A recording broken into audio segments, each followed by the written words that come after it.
来继续来看国防部长顾立雄公布着2大改革的新政策。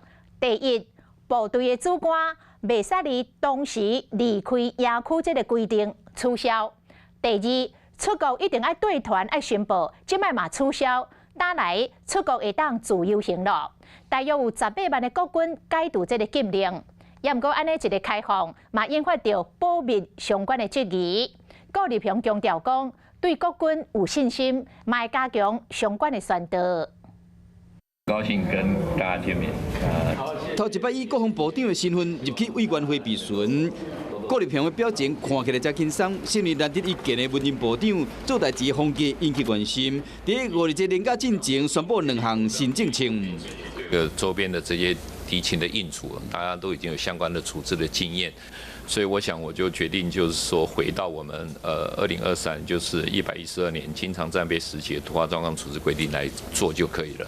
其中之一就是取消2年外来主副官袂当同时离营的规定，因为2022年时，当时国防部长邱国正因应敌情的需要，决定讲主副官袂当伫假日同时离营1个月后。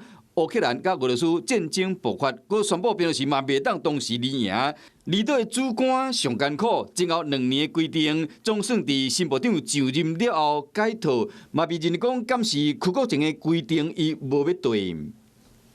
这个其实在邱部长任内就已经开始在检讨了，所以我想相关的各级的这个他们应准能力都已经有所提升，所以我想这个没有什么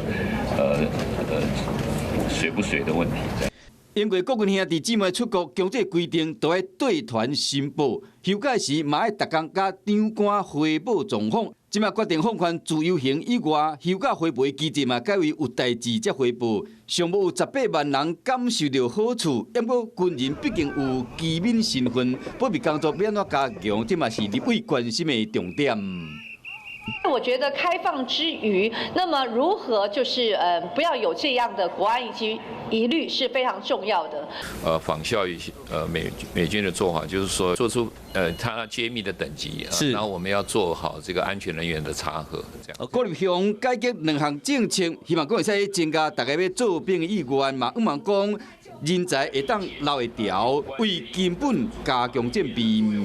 Hello， 我是林纯佩。想要掌握最及时的新闻资讯或是体坛动态吗？赶快按赞、订阅、开启小铃铛，锁定华视新闻的 YouTube 频道。